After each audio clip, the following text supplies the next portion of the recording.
Donc ce colloque est organisé par le collectif des services délégués aux prestations familiales PACAR, que je représente, de l'Union régionale des associations familiales PACAR également, et du Carrefour national des délégués aux prestations familiales, avec l'appui de la Direction régionale de l'économie, de l'emploi, du travail et des solidarités, dans le cadre du schéma départemental MJPM DPF.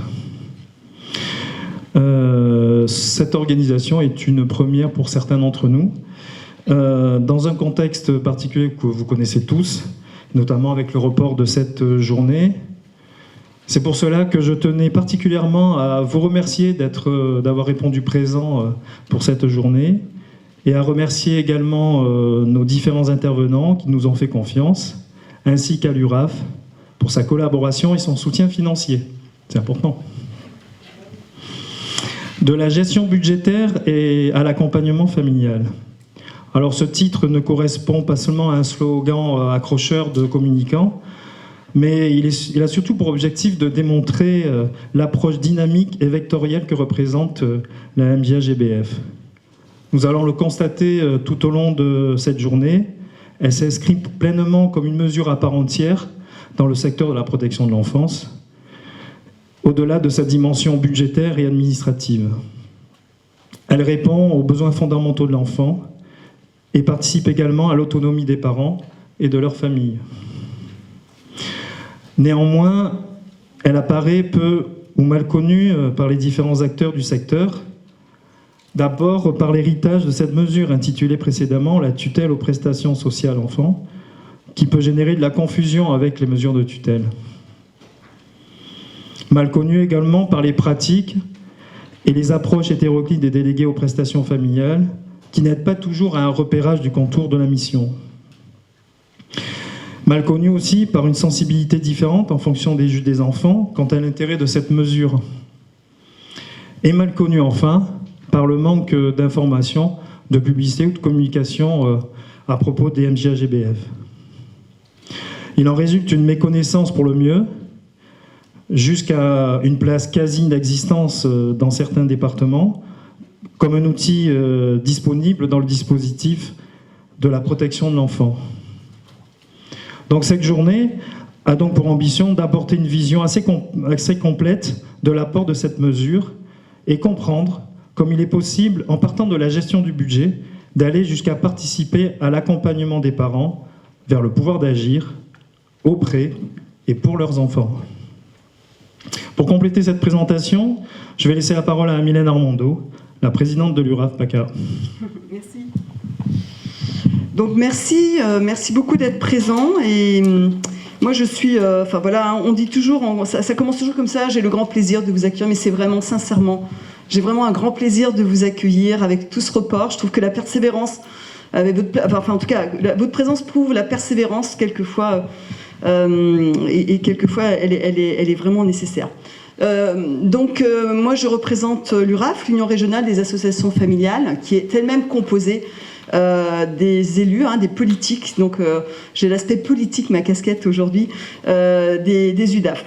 En fait, l'URAF, il y a un peu plus d'un an, on s'interrogeait, régulièrement on fait des journées régionales, et on s'interrogeait à la thématique sur les journées régionales à mettre en place, et on avait en tête la thématique de la protection de l'enfance, avec une entrée, on ne savait pas trop, besoins fondamentaux, droits de l'enfant, on était un petit peu comme ça dans la recherche, et au même moment, on a appris que le collectif réfléchissait aussi et était en cours d'élaboration de ce colloque. Alors, il aurait été complètement illogique de rester chacun sur ses rails et chacun de son côté. Et du coup, on a naturellement convergé. Et je remercie beaucoup le collectif de cette approche. On a convergé vers ce qui va être la journée d'aujourd'hui. Alors, cette convergence, je viens de vous le dire, vous allez la constater aujourd'hui, et je crois que c'est très important. Moi, j'y crois à la convergence en protection de l'enfance, et je pense que la mesure, la MJA-GBF, j'ai toujours du mal à la prononcer, mais j'y suis arrivée, aujourd'hui, elle va nous permettre de réfléchir à comment, justement, une intervention en protection de l'enfance peut tendre vers le même objectif, le même point, c'est-à-dire protéger l'enfant en accompagnant les parents avec la mise en place d'un environnement sécure. Alors cet environnement, Sécure, aujourd'hui en protection de l'enfance, on oublie, il me semble, assez régulièrement le côté des conditions de vie matérielles, et ça fait aussi partie de cette sécurité pour l'enfant. Et je pense que tous ces domaines-là, c'est par rapport à tous ces domaines-là que la mesure, elle fait vraiment partie de ce dispositif de protection de l'enfance, et qu'il est important de lui laisser toute sa place. Moi, je médite beaucoup pour qu'elle soit reconnue un petit peu partout là où je traîne de temps en temps. Mais enfin, je vais m'arrêter là parce que, évidemment, peut-être certains d'entre vous connaissent déjà la mesure, peut-être certains vont la découvrir, en tout cas approfondir cette connaissance, mais aujourd'hui, je pense que vous allez vraiment avoir cet exemple-là de cohérence dans les actions pour mener à bien cet accompagnement. Voilà, je vais m'arrêter là. Je vais juste réinsister vraiment sincèrement sur votre présence, sur la présence des intervenants. Merci beaucoup, sur le soutien du CNDPF, sur la vitalité du collectif. Monsieur Sochard, notre fil rouge, qui va être là donc toute la journée.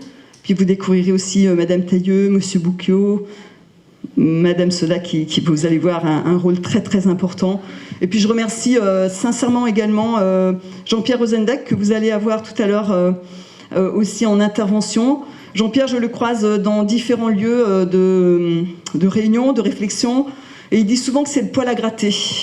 Bon, j'espère que ce matin, effectivement, ça va être un petit peu le poil à gratter dans nos réflexions. Merci beaucoup et bonne journée à tous et toutes. Bonjour à tous. Merci encore d'être présents. Alors, la journée a déjà commencé, bien sûr, et elle se poursuivra avec l'intervention de M. Rosenberg, qui se fera une intervention en visio, puisqu'il n'a pas pu se rendre disponible et être présent physiquement. Son intervention se fera donc par visio. Et après, il y aura une succession de tables rondes. Il y en aura 4 au total, d'une durée environ de 40 à 45 minutes, qui permettra, si vous voulez, une réflexion autour de l'exercice de la mesure AGBF. Et nous l'espérons, un échange avec la salle pour que nous puissions partager ensemble vos remarques et bien sûr vos observations sur le travail que nous faisons ensemble dans le cadre de la protection de l'enfance. Je présenterai évidemment tous les intervenants de la table ronde, mais je vais m'arrêter là peut-être, juste pour dire qu'en réalité la table ronde commence à 10h45, la deuxième à 11h45. Nous aurons donc une petite pause à 12h35, jusqu'à 12h35, et nous reprendrons à 13h30. La dernière table ronde aura lieu à 14h20. Voilà, je présenterai tous les intervenants. Je vais maintenant appeler Madame Coiplet, si c'est possible. Madame Coiplet, bonjour. Madame Coiplet est donc la référente régionale de la stratégie pauvreté, et elle intervient donc à la direction régionale de l'économie, l'emploi, travail et solidarité. Madame Coiplet, bonjour, merci de vous être rendue disponible.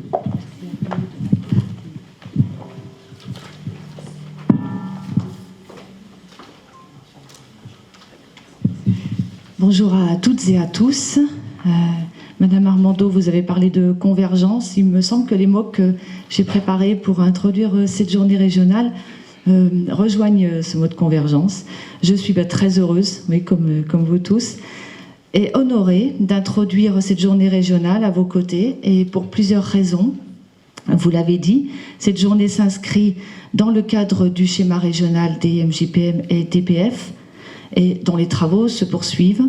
J'ai participé à l'élaboration du précédent schéma 2015-2020 en concertation avec les acteurs concernés, puis à sa mise en œuvre à travers plusieurs groupes de travail dont l'UDAF était très participant, animés donc par des acteurs de terrain.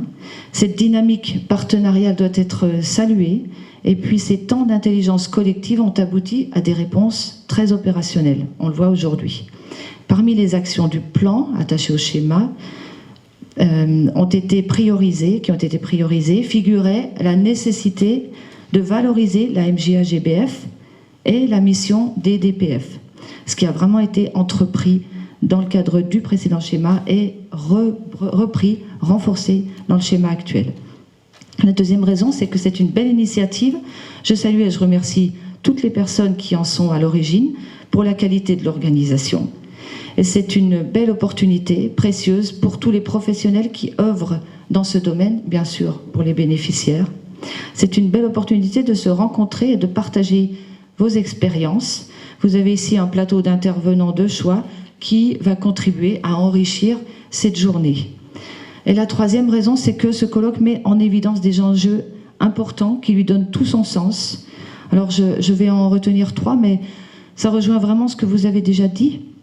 Le premier enjeu, c'est connaître et faire connaître cette mesure qui est trop peu utilisée. C'est vrai qu'on en a vraiment conscience auprès des magistrats, des collectivités territoriales, des travailleurs sociaux, des familles. L'intérêt et l'efficacité que représente cette mesure pour les enfants et leurs familles ne sont plus à prouver. Accompagner les parents qui rencontrent des difficultés budgétaires telles qu'elles peuvent avoir un impact sur les conditions de vie des enfants pour les protéger, pour protéger ces enfants dans le respect de leurs droits, santé, éducation, loisirs, culture, logement, alimentation, en fait, dans les domaines essentiels de leur vie, et tout mettre en œuvre pour retrouver une situation plus favorable. On a l'exemple de la prévention des expulsions locatives. Vous allez aussi aborder le thème du soutien à la parentalité qui constitue aujourd'hui l'une des priorités des politiques de l'enfance. Des actions sont soutenues et financées, vous le savez, dans le cadre du plan de relance ou de la stratégie nationale pauvreté ou de la stratégie nationale de protection de l'enfance. Donc j'arrive au deuxième enjeu qui est naturellement un enjeu de cohérence et d'articulation entre les différentes politiques publiques auxquelles vous contribuez grâce à votre engagement et à votre professionnalisme. Et puis enfin, le troisième enjeu, c'est la dynamique d'acteurs. Retenir ce thème dans le schéma précédent avait aussi vocation à développer une dynamique de réseau. Et c'est véritablement ce que vous avez réussi à mettre en place à travers la création de votre collectif régional. Bravo pour cette riche coopération. Vous avez aussi créé un observatoire régional sur les DPF. C'est un outil qui va devenir essentiel dans le suivi et la valorisation de l'activité, en apportant des éléments factuels, mesurables, évaluables, et qui va permettre l'analyse et l'échange des bonnes pratiques. Parmi les perspectives qui s'offrent à vous aujourd'hui, j'en soulignerai 2, il y en a beaucoup, mais j'avais envie d'en retenir 2. C'est contribuer par cette mesure à soutenir en particulier les familles monoparentales qui sont les plus exposées à la précarité et de plus en plus nombreuses, et bien sûr, de façon générale, soutenir toutes les familles en situation de vulnérabilité. Et puis la deuxième perspective, c'est trouver les voies et les moyens pour associer et mobiliser les familles concernées au développement de la mesure et à sa promotion, ce qui ne doit pas être une mince affaire, j'imagine. Éviter la reproduction de la pauvreté en agissant en faveur des enfants dès le plus jeune âge, c'est l'un des axes de la stratégie nationale pauvreté, renforcer l'accès aux droits, accompagner les familles dans l'exercice de leurs devoirs. Voici des défis que nous partageons bien. Alors je ne pourrai pas assister malheureusement à l'ensemble du colloque, mais je serai attentive, avec évidemment mes collègues et le directeur de la DRETS, au compte-rendu de vos échanges et vous assure de la présence active de l'État à vos côtés. Je vous souhaite une très belle journée de propositions, d'enseignement et puis de partage. Merci à vous.